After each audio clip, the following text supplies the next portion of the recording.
Heiberg, the Archivist here at CIG. I'm one of the hosts of the Loremaker's Guide to the Galaxy.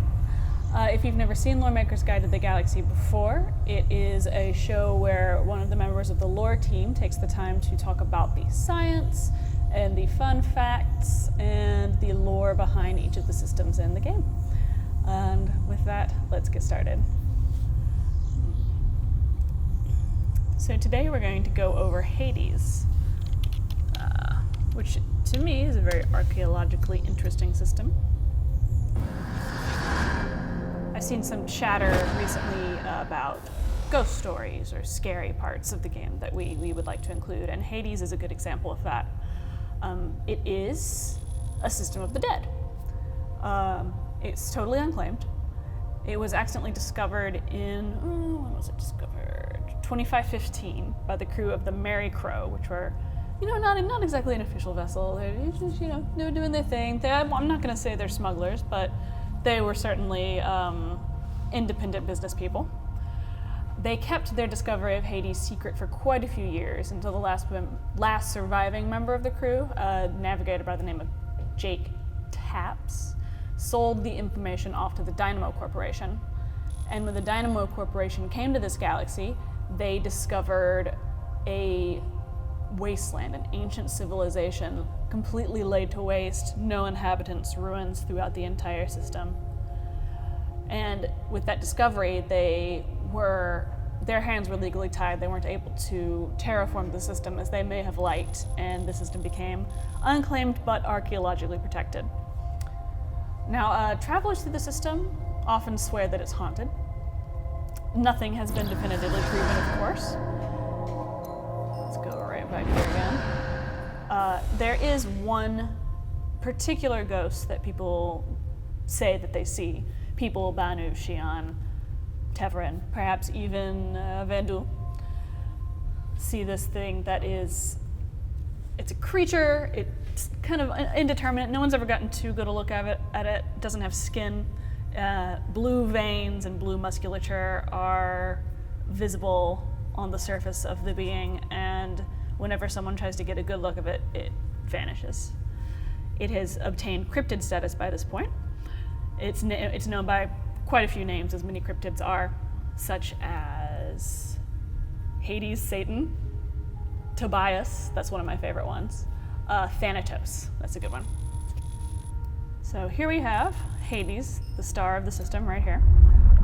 It was mistakenly classified as a B-type star by the crew of the Merry Crow, and when the Dynamo Corporation came in with their surveyors, they correctly reclassified it as an F-type star.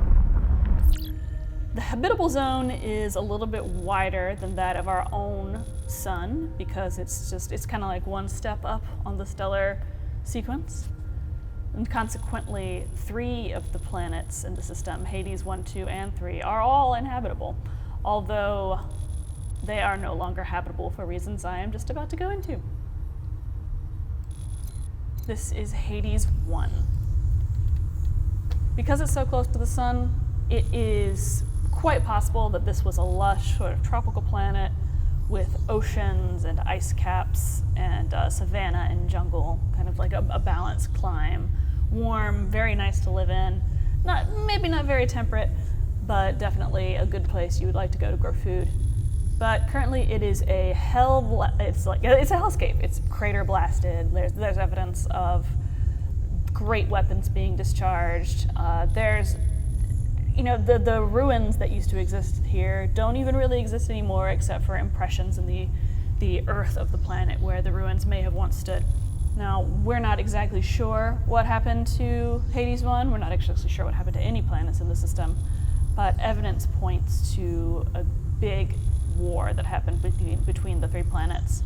And it's possible that they were all settled by 3 different species. It's possible that the one species in the system inhabited all the planets, and they'd broke into like various factions and went to war with each other.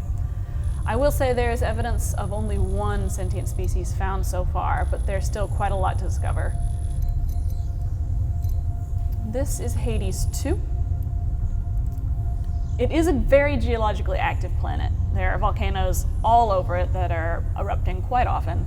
spewing ash all over the planet, and consequently much of the ruins that are on this planet are sealed underneath a big barrier of ash, sort of like Pompeii. There have been many different surveys on this planet to try to both get into the ruins and to survey them without damaging the integrity of the ruins, just for posterity's sake. But because of the incredibly harsh environment, it's swirling storms all over the planet, constantly blowing winds, lightning strikes, tornadoes, what have you. It's very, very difficult to conduct a stately and slow and correct archaeological survey. And mining is also prohibited, just in case anyone was interested. Now, unlike Hades 2, Hades 3 is a very still planet. There's no weather, there's no wind.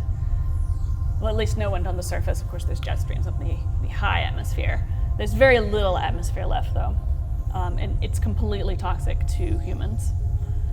Because of that, there is nothing living on the surface. There's evidence that there may have been organic life at some point, but it is absolutely no longer there.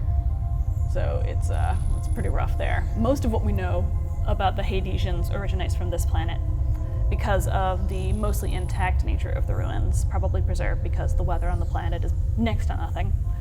What we know about this species is that they were roundish, they were a little bit bigger than humans, they had very long arms and weird tentacle appendages that varied from statue to statue. So it's not known whether they were actual appendages, whether they had a decorative purpose, whether it was ceremonial. It's hard to say. Very few records of this civilization have ever been found. Because the atmosphere is so toxic, it's difficult for all but the most well-funded teams to gain access here. And a well-funded team would be very interested in figuring out what's going on here because Hades 4, which is known as the Broken Planet, is cracked in half. Was cracked in half by some kind of force. Because of the state of the system, it's speculated that this is a planet-killing weapon that was most likely partially responsible for the horrific war that may have taken place in the system. And so various weapons corporations are very interested in hiring well-funded outfits to try to get in and see what the tech is and whether they can replicate it and sell it themselves. It is illegal to do this, but that doesn't necessarily stop some corporations from trying. And that is the Hades system, one of the spookiest systems in the entire known universe. Not a UEE system, unclaimed. Shipping routes come through here sometimes, but no one really likes to stay for very long. Thank you for tuning in this week, and I hope you enjoyed this tour of Hades. Ooh.